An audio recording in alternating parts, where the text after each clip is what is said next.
మన భక్తి ప్రేక్షకులందరికీ కూడా హనుమత్ జయంతి శుభాకాంక్షలు. అదేంటి కిందటి నెలలోనే హనుమత్ జయంతి వెళ్ళిపోయింది కదా అనుకుంటున్నారా? కాదు. నిజానికి ఇదే నిజమైన హనుమత్ జయంతి. ఏదైతే గత నెలలో చైత్ర పౌర్ణమి నాడు మనం నిర్వహించుకున్న హనుమత్ జయంతి అనేది ఏదైతే ఉందో, దాన్ని హనుమద్ విజయోత్సవంగానే మనం భావించవలసి ఉంటుంది. ఇప్పుడు ఏదైతే ఈ మే 22వ తారీఖున హనుమత్ జయంతి ఏదో, అదే అసలైన వాస్తవిక హనుమత్ జయంతిగా మనందరం కూడా భావించాలి. ఎందుకంటే సాక్షాత్తు ఆంజనేయుడే సీతాదేవితో తెలియజేస్తాడు. నేను వైశాఖ బహుళ దశమి నాడు మిట్ట మధ్యాహ్నం కర్కాటక లగ్నంలో పూర్వభద్ర నక్షత్రంలో కాశ్యపస గోత్రంలో జన్మించానని చెప్పి కూడా స్వయాన సీతాదేవికి ఆంజనేయుడు తెలియజేయటం అనేది కూడా జరిగింది.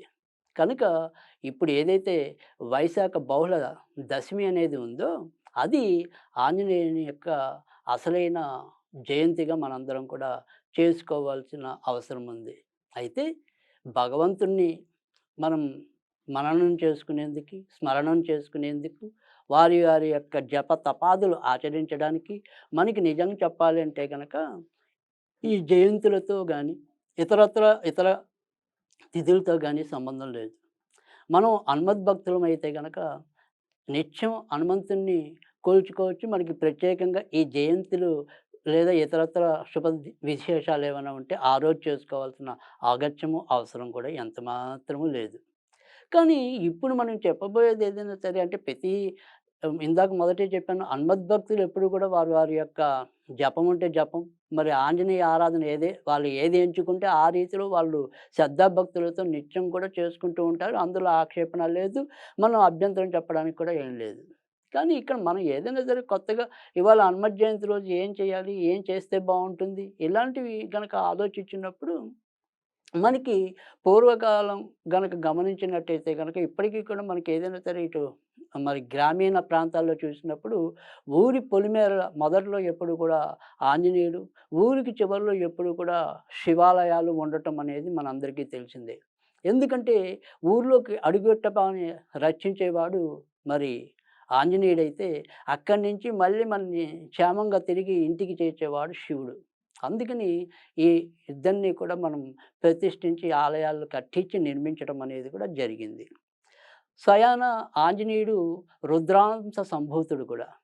మరి ఏదైతే మరి శివుడి యొక్క స్వరూపంగానే ఆంజనేయుడిని భావించాలి. తర్వాత రెండోదేంటంటే ఎప్పుడైతే సరే ఆంజనేయుడిని ప్రార్థించడం, కొలవటం ఇలాంటిది ఏదైతే మనం ఆచరణలోకి తీసుకుంటామో, ఆంజనేయుడిని కొలిస్తే గనక సమస్త దేవతల్ని కొలిచినట్టే అని చెప్పి సాక్షాత్ మనకి పరాశర సంహిత అయిన హనుమత్ చరిత్రలో మొత్తం కూడా వస్తుంది. కనుక ఏదైనా సరే మనం ఇంత విస్తృతంగా తెలుసుకోవాలి అంటే గనక పరాశర సంహితలో హనుమత్ చరిత్ర, హనుమద్ విషయాలన్నీ కూడా మనకి తెలుస్తాయి, అవగతమవుతాయి. సరే ఈరోజు మనం ఏదైనప్పటికీ కూడా అంటే మనకి ఇటు భౌగోళికంగా అంటే ఇలలో ఏదైనా సరే భోగభాగ్యాలు అనుభవించాలన్నా, పరలోకంలో మోక్షం కావాలన్నా, అంటే ఒక్కొక్క దేవతని మనం ప్రార్థిస్తాం. అంటే లక్ష్మీదేవిని గనుక ప్రార్థిస్తే సంపదలు లభిస్తాయి. శివుణ్ణి ప్రార్థిస్తే మోక్షం లభిస్తుంది. విష్ణువుని ప్రార్థిస్తే భోగభాగ్యాలు లభిస్తాయి. ఇలా ఒక్కొక్క దేవతని మనం ఏదైనా సరే కొలుచుకుంటే ఆయా దేవతల పరంగా మనకి ఏదో ఒక కోరిక నెరవేరబడటం అనేది ఉంటుంది. కానీ అలా కాకుండా ఆంజనేయుని గనక ఆరాధించినట్టయితే మనకి నెరవేరబడని కోరిక ఉండదు. మనకి తెలియకుండానే చిన్నప్పటి నుంచి కూడా ఏదైనా సరే భయం వస్తే హనుమత్ నామ స్మరణే మన మదిలో మెదులుతూ ఉంటుంది. ఇప్పటికీ మన పిల్లలకి ఏదైనా సరే కొద్దిగా ఏమన్నా ఈ గ్రహ దోషాలంటాయేమో, భయపడ్డాడేమో, ఉలిక్కిపడ్డాడేమో అనే భావనొస్తే వారి యొక్క మెడల్లో వేలాడేది ఆంజనేయుడి బెల్లే ఉంటుంది. తాయెత్తులేసినా, బిళ్ళలేసినా, నామజపాలు చేసినా, పూజలు చేసినా అవన్నీ కూడా మనం మొదట్లో ఆంజనేయుడికే ఎక్కువగా ప్రాధాన్యత ఇవ్వటం అనేది ఉంటుంది.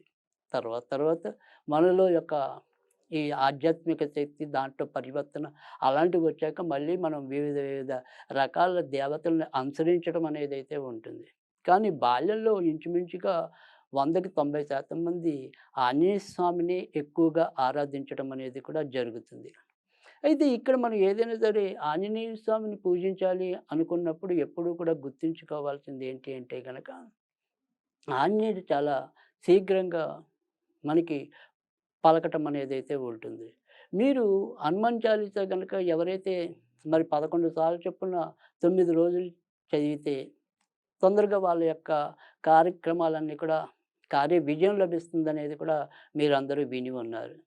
అలాగే ఏదైనప్పటికీ కూడా మరి 108 సార్లు ఏకాబికిన హనుమాన్ చాలీసా చదివినా కూడా అలాగే కార్యజయం వస్తుందని కూడా మనం విని ఉన్నాం. అయితే దీనన్నిటికంటే కూడా ఇంకా హనుమాన్ చాలీసా కన్నా కూడా మరింత పా మహిమాన్వితమైనది, శీఘ్ర ఫలాన్నిచ్చేది గనకైతే గనక హనుమత్ సూక్తం అనేదొకటి, తర్వాత హనుమత్ బడబానలా స్తోత్రం అనేదొకటి, తర్వాత పంచముఖ ఆంజనేయ కవచం అనేదొకటి. 3 మీకేదైనా సరే తెలిస్తే తప్పకుండా చదువుకోండి. ఈ 3 కూడా చాలా విశిష్టమైనవి. ముఖ్యంగా పంచముఖ ఆంజనేయ కవచం అనేది చదివితే గనక ఏదైతే మనకి ఈ వాస్తు దోషాలు గాని, ఇలాంటివేమైనా ఉంటే మనకి తెలిసి తెలియక మన ఇళ్లల్లో ఏమైనా లోపాలుంటే అది పోవడానికి మీకు తప్పకుండా బ్రహ్మాండంగా ఉపయోగపడటం అనేది అదొకటి. బడబానల స్తోత్రం గనక చదివితే గనక మనకి శారీరక ఆరోగ్యం అనేది అనారోగ్యం అనేది తొలగి ఆరోగ్య పుష్టి లభించడం అనేదోటి. మనం చేసే పనుల్లో కార్య సమృద్ధి అనేది పెరగటం అనేది మనకి బడబానల స్తోత్రం వల్ల లభిస్తుంది. ఇక ఏదైతే ఆంజనేయుడి యొక్క హనుమత్ సూక్తం అనేది చదువుకోవటం వల్ల దైనందికంగా మనం ఎదుర్కొనే ఇబ్బందులు, అధిక ఖర్చులు పోయి తర్వాత కొంతవరకు సౌఖ్యం అంటే సంపదల పరంగా ఆ రకంగా సా విజయం లభించడానికి ఈ 3 రకాల స్తోత్రాలు కూడా మీకు ఉపయోగపడతాయి కనుక ఎప్పుడైనా సరే వీటిని కూడా తెలుసుకొని మరి చదువుకోండి. మీకు ఏదైనా సరే లభ్యమైనప్పుడు వాటికి సంబంధించిన ఆరాధన చేసుకున్నప్పుడు అది తప్పకుండా మనకి ఉపయోగపడటం అనేదైతే జరుగుతుంది. అయితే ఇక్కడ ఆంజనేయుడికి ఏదైనా సరే మనం ఈరోజు అందరికీ తెలిసిందే అప్పాలు నివేదన చేయటం గానీ, అరటిపళ్ళు నివేదన చేయటం గానీ, ఈ రెండిట్లో ఏదైనా సరే చేసుకోవచ్చు. అయితే ఈరోజు నేను చెప్పబోయే మంత్రం ఏదైతే ఉంటుందో, ఆ మంత్రాన్ని మీరు ఓం నమో ఆంజనేయాయ మహాబలాయ మర్కట మర్కటాయ నమః.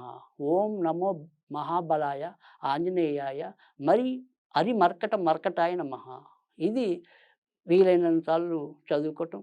కనీసం 54 సార్లు పఠించి ఇందాక చెప్పినట్టు ఏదైనా సరే ఆ రకంగా మనం అప్పాలు గానీ, అరటిపళ్ళు గానీ నివేదన చేసినట్టయితే గనక మంచి ఫలితాలు రావటం అనేదైతే ఉంటుంది. ఏదైతే ఇప్పుడు నేను చెప్పిన మంత్రం ఏదైతే ఉంటుందో, ఆ మంత్రాన్ని మీరు నిత్యం కూడా తలుచుకోవటం వల్ల కూడా మీకు అనేక రకాలు ఏ రకాలైన ఇంట్లో దుష్ట శక్తులున్నా కూడా, ఆ దుష్ట శక్తులన్నిటిని కూడా మీరు రక్షించబడడానికి ఉంటుంది. తప్పకుండా ఆ రకమైన క్రియను ఆచరించినట్టయితే గనక మీకందరికీ కూడా హనుమద్ యొక్క రక్ష మీకు లభించడం అనేది కూడా ఉంటుంది. ఈ రకంగా చేసి చూడండి. ఈ హనుమత్ జయంతి నాడు తప్పకుండా అది మీకు ఎంతో కొంత ఉపయోగపడుతుంది.